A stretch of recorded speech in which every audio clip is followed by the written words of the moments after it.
पहा नवीन एपिसोड्स एकदम add free.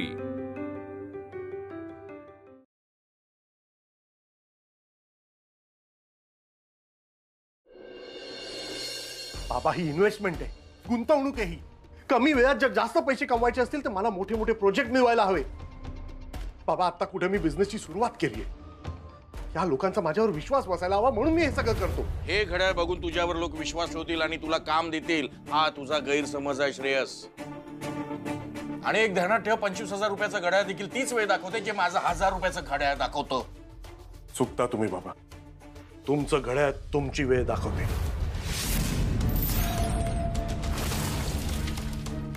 माझं घड्याळ माझी वेळ दाखवते। मूर्खपणा, उद्धटपणा, अहंकार हे जर एकत्रित आलेत ना तर अधोगतीला सुरुवात होते आणि त्यालाच तुम्ही लोक प्रगती समजता।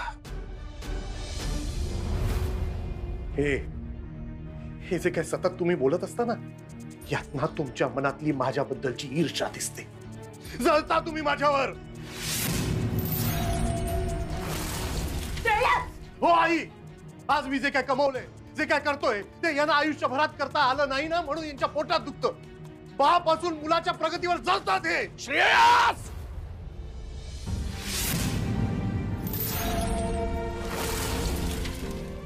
का थांबला? द्या त्याला ठेवून एक। खरं तर हे खूप आधीच करायला हवं होतं।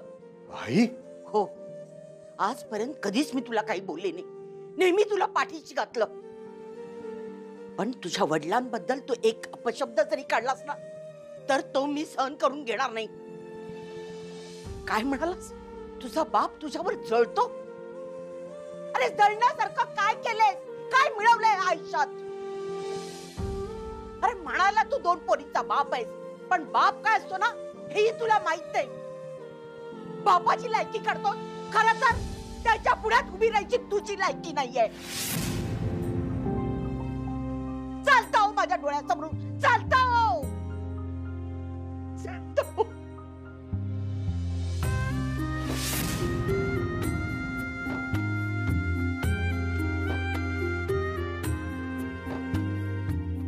दादा,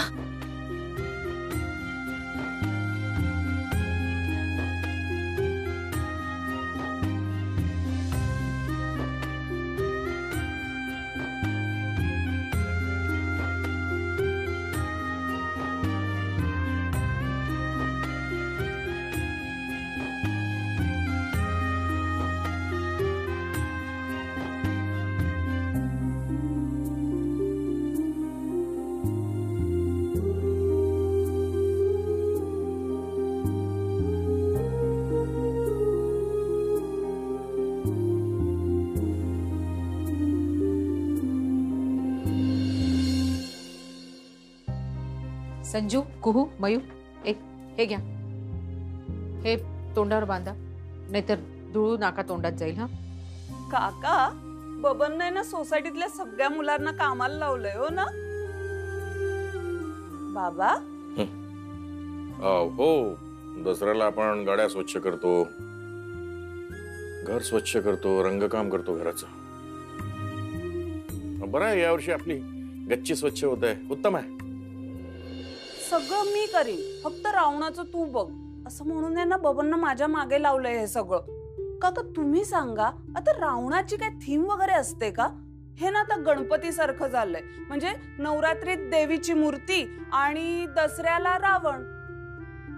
सगळ्याला ना सामाजिक प्रबोधन लागतं यांना। आता कसं ना? काकू तुम्ही काहीतरी सुचवा ना। माझं ना डोकं चालत नाहीये, तुमचं तुम्ही बघा। अशू, बरं झालं तू आलीस, प्लीज चल ना खाली, हॉलमध्ये ना सगळ्या बायका आहेत ना रावणाची तयारी करतायत। तू चल ना, आपण काहीतरी करूया, नाहीतर तिथं दहनाची वेळ होईल आणि आपली काही तयारीच झाली नसेल। प्राजू, अगं मी येईन, पण त्या अगोदर ना मला यांच्या ऑफिसमध्ये जायचंय आणि नंतर आई बाबांना घेऊन देवळात सुद्धा जायचंय। मी येते।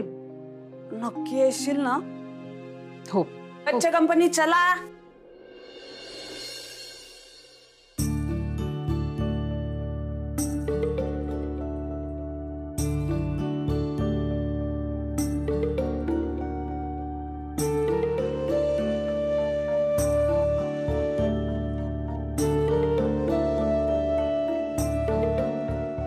ऑफिस मध्ये पूजा असणार आहे आज.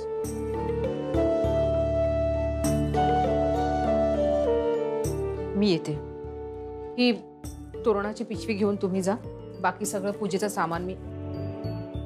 अहो हा तुमचा कागद. हे घ्या.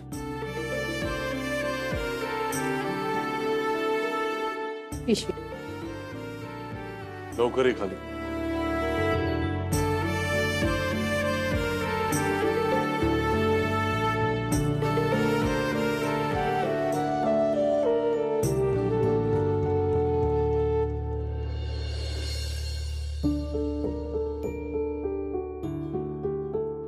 आई, कालपासून तुम्ही गप्पा आहात. आज एवढा सणाचा दिवस आहे. आई, तुमच्या लाल पुस्तकात मूड चांगला करायला काही तोडगा नाहीये का?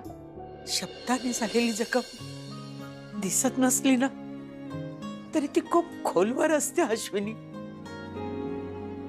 ती होऊ नये म्हणून त्यावर कुठला तोडगा नसतो. किती भरून यायला त्यावर कुठला मलम नसतो.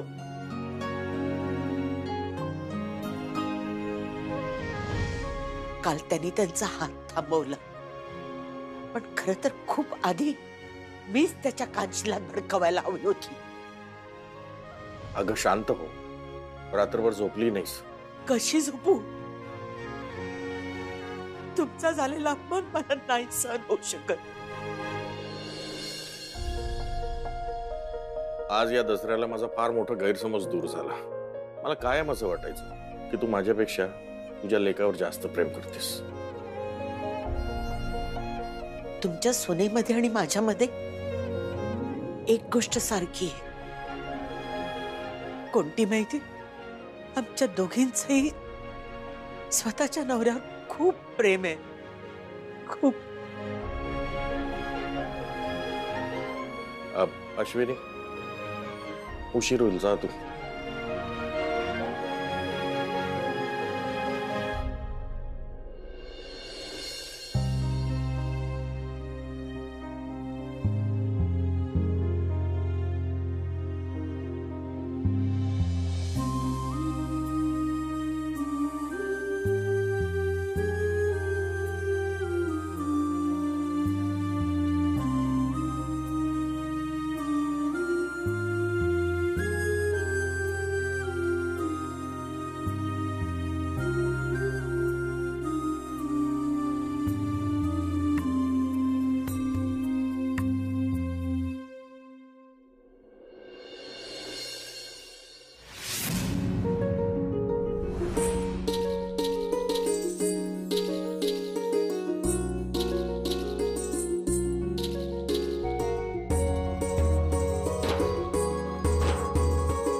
छान झाली नाही पूजा? आई बाबांना ना बोलवायला हवं होतं तुम्ही. बोलवायला कशाला हवं? माहितीये ना त्यांना इकडे पूजा आहे. त्यांच्या समोरच निघालो आपण. मान्य आहे मला, पण ते मोठे आहेत ना आपल्यापेक्षा आणि त्यांच्या आशीर्वादाची आपल्याला गरज आहे. आशीर्वाद मिळण्याची खात्री असती तर नक्की बोलवलं असतं. मला आई बाबांना घेऊन देवळात जायचंय. तुम्ही येताय माझ्या बरोबर? जा तू, मला काम आहे तिकडे. येते.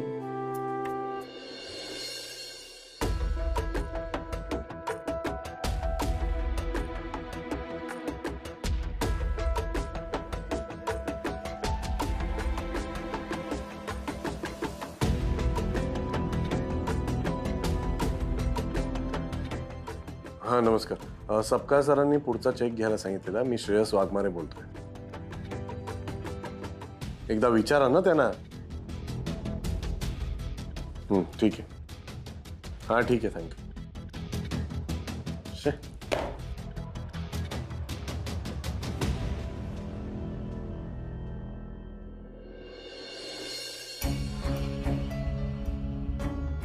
फोन करायचं राहूनच गेला.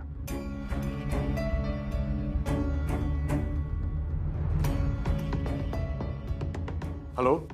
हा मॅजिक कम्युनिकेशन्स का? हा नमस्कार. मी श्रेयस रियालिटीज मधला श्रेयस वाघमारे बोलतोय. मला जरा साहेबांशी बोलायचं. अच्छा साहेबच बोलताय का? नमस्कार सर. दसऱ्याच्या शुभेच्छा तुम्हाला. मी श्रेयस वाघमारे. हो हो सर, भेटायचं होतं म्हणूनच फोन केला.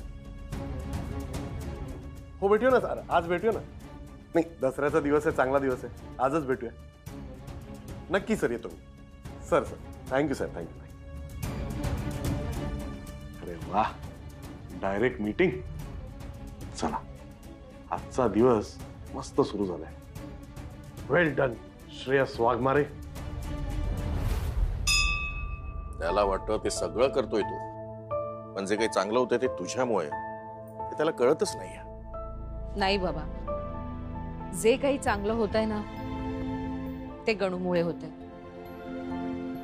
आज छान सणाचा दिवस आहे आणि इथे मंदिरातही आपण तेच बोलतो. सण चांगला होऊ देत. पण अश्विनी, विषय बदलवणे तुला खूप छान जमतं. नाही बाबा, तसं काही नाहीये.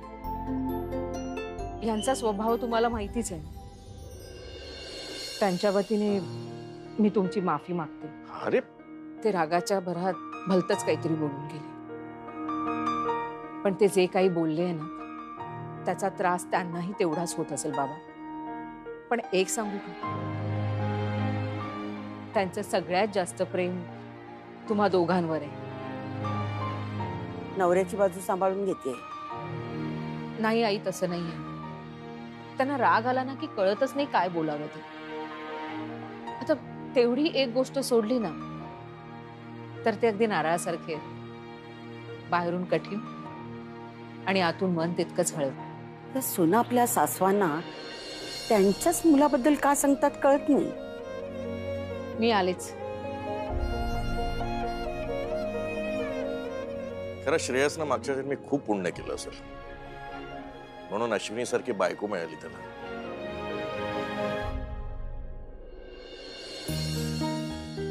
सर आपने क्यों दिक्कत की यहाँ आने की? मैं खुद ही आ जाता आपके ऑफिस. अरे भैया, अब पैसे को ही कुएं के पास आना पड़ेगा ना. क्या है कि मेरे पास फिलहाल आदमी लोग नहीं है मेरा काम बांटने के लिए. इसलिए मैंने आपको उस दिन पूछा था कि क्या भाभी जी मेरा ऑफिस ज्वाइन कर सकती है. कुछ सोचा उस बारे में? अरे सर, तुम्ही कुठे ते घेऊन बसलायत? अश्विनी ये सब नहीं कर सकती. श्रेयस जी, भाभी जी क्या कर सकती है इसका अंदाजा नहीं है आपको. एक बुजुर्ग होने के नाते आपको एक बात बताता हूं. हर चमकीली चीज हीरा नहीं होती और हर काला टुकड़ा पत्थर नहीं होता. हम लोग ना बिजनेस में एक बात को बहुत मानते हैं और वो है लेडी लक. भाभी जी को आपके साथ रखिए. माँ लक्ष्मी समान है, उनको संभाल के रखो.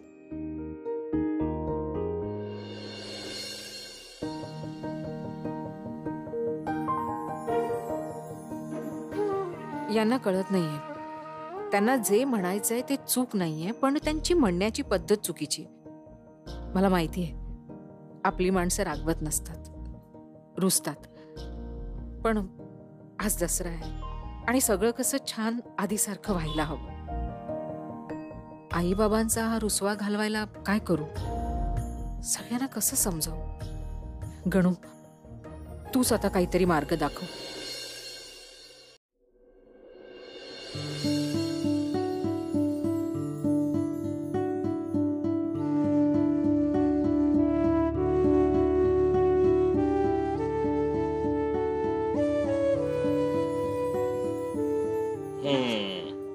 सोनं घ्या, सोन्यासारखे राहा.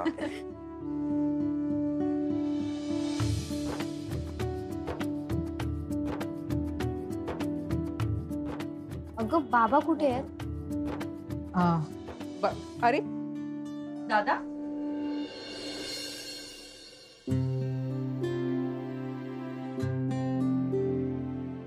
अरे काय तू आलास आणि डायरेक्ट आत गेलास? बरं, एनिवे, सोनं घे, सोन्यासारखा राहा. घे, तुला घे. वा, थँक्स.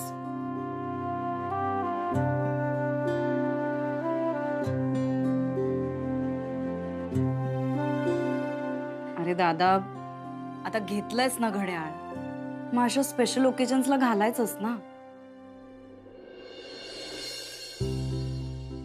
संजू, मामाला सोनं दे. कुहू, चल बाबांना सोनं दे. बरं, मी येते हा, म्हणजे मी खालतीये. या सगळे. खुश रहा बेटा.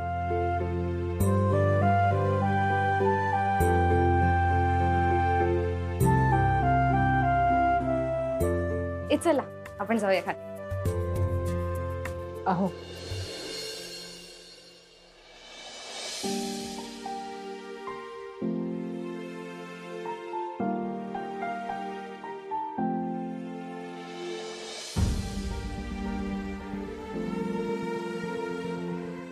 बाबा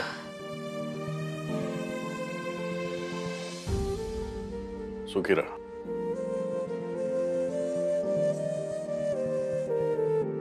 आई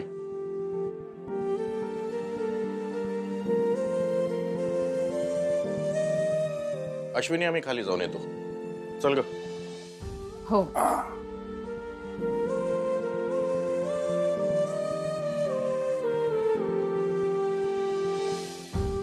अहो खाली येत आहे ना. हो चला. थांब. तुला एक गुड न्यूज द्यायची. मॅजिक कम्युनिकेशनच्या ऑफिसला गेलेलो. ते माझ्याबरोबर एक मोठी डील करणार आहेत. मग एवढी आनंदाची बातमी सगळे समोर असताना का नाही सांगितली तुम्ही? सणवार असून सुद्धा माझ्याशी नीट बोलतायत का? आम्ही त्यांना सांगू हे सगळं. मी चुकीचं बोललो असेल पण तेही काय कमी बोलले नाहीत मला. हो त्यांचा अधिकार आहे तो. अधिकार आहे म्हणून काही बोलतील. पण आई बाबांना ही बातमी ऐकून आनंदच झाला असता ना.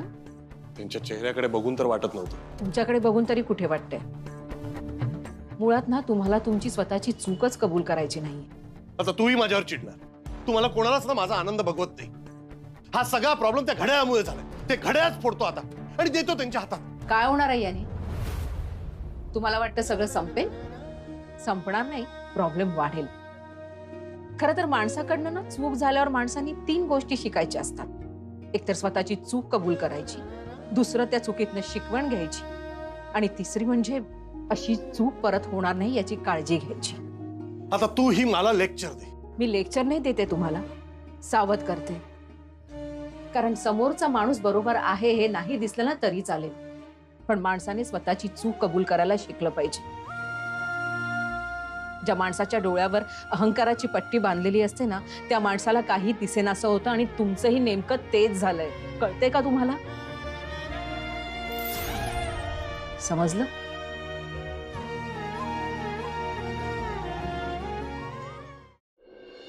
अरे काय कुठे चाल? इकडे या, इकडे या. तुम्हाला सांगते माहिती. ते बघा काय अविश्वास, शौर्य, स्वार्थ, मोह, मद, मत्सर, लबाडी, अहंकार. आजी ही सगळी रावणाची नावं आहेत. नाही रे. जा यांच्याकडे जा. ते सांगतील तुम्हाला सगळं. जा. आबा ही सगळी या 10 रावणांची नावं आहेत का? नाही रे बाळा. रावण हा एकच होता. त्याची 10 तोंड होती. म्हणजे कुठल्याही माणसामध्ये नको असलेले 10 अवगुण हे ज्याच्यात असते ना तो अगदी या तऱ्हेचा दिसतो. आजोबा अवगुण म्हणजे काय? अवगुण म्हणजे दोष. तुझ्या भाषेत सांगायचं म्हटलं ना बॅड क्वालिटीज. अच्छा ओके.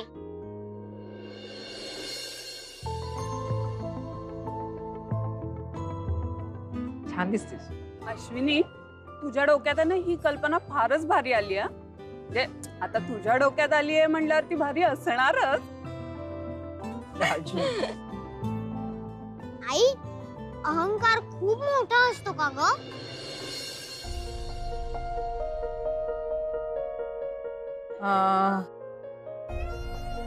हो खूप. अहंकार ना खूप मोठा असतो. कारण त्याच्यामुळेच इतर अवगुण जन्माला येतात आणि माणसाला रसातळाला नेतात. आणि म्हणूनच आपण या अवगुणाचं प्रतीक म्हणून हा रावण उभा केलाय. आणि म्हणूनच आपल्या संकल्पनेनुसार माणसांच्या ठायी असलेल्या या 10 अवगुणांचा नाश करणं खूप आवश्यक आहे. आणि म्हणूनच या अहंकाराच्या रावणावर अस्त्र चालवून आपण त्याचे दहन करणार आहोत. आणि अश्विनी म्हणूनच आम्ही सगळ्या बायकांनी ठरवलंय की या वर्षी रावणाचं दहन तू करणार आहेस. मी? हो अश्विनी. अश्विनी जा ना. अरे हो.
एका आगीच्या बाणाने हा लाकडी रावण जळून तर खाक होऊ शकतो, पण आपल्या आत जो रावण दडलाय त्याचं काय? त्याला कोणी बाहेरून नाही मारू शकत, तर स्वतःलाच मारावं लागतं. आणि त्यासाठी आपली प्रचंड इच्छाशक्ती लागते. अहंकारामुळे मरत असलेली नाती जपायची आणि जगवायची. मग ते नातं आई बाबांचं असो किंवा नवरा बायकोचं.